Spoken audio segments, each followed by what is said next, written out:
Hello, আসসালামু আলাইকুম। কেমন আছেন সবাই? তো আজকে অনেক বছর পর এই আমাদের প্যারা বাগান দেখতে পাচ্ছেন। এটা হচ্ছে আমাদের প্যারা বাগান। তো এখানে এসেছি, মন চাচ্ছে নীরব একটা জায়গা, আসলে প্যারা বাগান। তো তো আমরা বলি দজ্জা, দজ্জা নামে আমাদের পরিচিত। তো সেখানে প্যারা বন দেখতে পাচ্ছেন। আমার পিছনেও অনেক দূর পর্যন্ত এই প্যারা বাগান। তো আমি দেখাচ্ছি পিছনে ক্যামেরা দিয়ে। তো সবাই কেমন আছেন? অনেক দিন পর দেখতে পাচ্ছেন প্যারা বাগানে এসেছি। দরিয়া, এটা হচ্ছে বড় একটা দরিয়া আমাদের এই পাশের করতে আর কি। তো আমি এখানে এসেছি একটু মনটা একটু ফ্রেশ করার জন্য। এখানে আসলে খুব ভালো লাগে। শৈশবে এখানে মানে প্রতিনিয়ত আসতে থাকতাম। এই স্মৃতিমাখা এই গাছগুলো দেখতে পাচ্ছেন, এই গাছগুলোতে অনেক লাভ দিতাম যখন পানি যখন ফুলে উঠতো জোপারে আর কি। তো সেখানে ওখান থেকে লাভ দিতাম, এই বড় বড় গাছগুলো থেকে লাভ দিতাম। এটা অনেক বয়স হয়েছে এই গাছগুলো, অনেক টক এই ক্যারবাগুলো।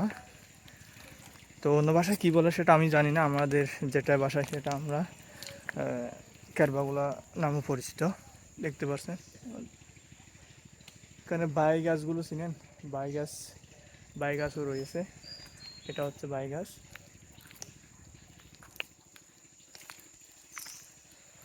তো আপনাদের ভিউটা কেমন লাগছে অবশ্যই জানাবেন।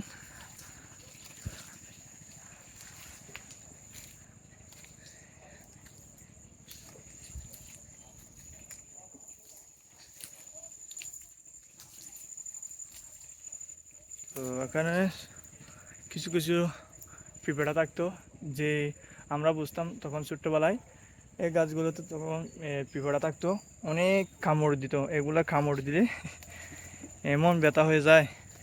তো তা আমরা মনে করতাম যে যে গাছগুলোতে এই পিঁপড়া বেশি সেই গাছগুলোতে মানে অনেক টকের ফল দেওয়া যায়, সেটা ভাবতাম। তো আমি একদম কাছাকাছি ওখান থেকে হাঁটতে হাঁটতে এই পর্যন্ত এসেছি, দেখতে পাচ্ছেন। তো আমি সামনের দিকে এগিয়ে যেতে চাচ্ছি।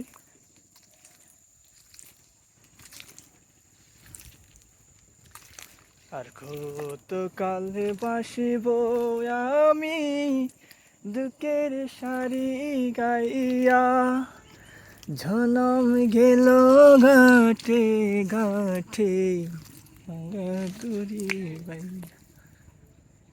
তো দেখতে পাচ্ছেন এগুলো হচ্ছে ক্যারবাগুলা গাছ এবং বাই গাছ।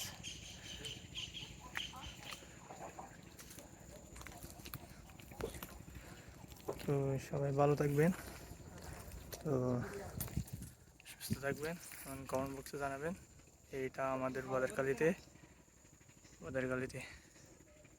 প্যারা বাগান।